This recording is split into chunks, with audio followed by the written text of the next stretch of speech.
یک گروه دیگه از انسان ها که میخوایم دوستان امروز رویش بحث بکنیم، انسان های بسیار خوب است، بسیار خوب است. یعنی از امون انسان های تو کایند است، تو مچ، بسیار زیاد، بیش از حد خوب هستند. این انسان ها چند ویژگی داره. یک، به ما زیاد خوبی میکنن. یک، به ما زیاد فکر میکنن. موفقیت ما و خوشی ما بسیار زیاد برش مهم است.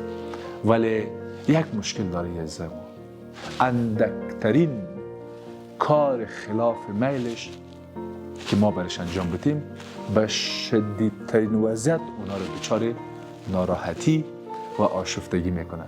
یعنی با مسئله بسیار کوچک و اندک بسیار زیاد رنج میبره و بسیار زیاد متاسفانه از پیش ما خفه میشه.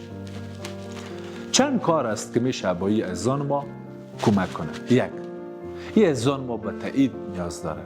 پس دوستان تاییدش کنیم، گاه ناگاه تاییدش کنیم، برش بگوییم که تو خوب هستی تا پوره شوه و از او مورد اشباع شوه، ارضا شوه.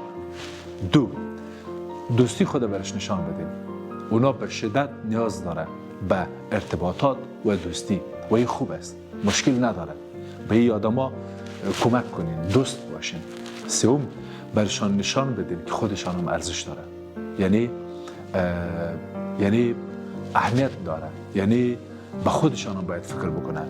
اول شکم خودش سیر کنن، بعد به مهمان ها غذا بدن. اول به خود بیاندیشه. ماش خود که میگیره، پولی که به دست میاره، برش بگوین که اول برای خود غذا بخوره، اول به خود لباس بخره، بعد به دیگران کمک کنه و یاری کنه.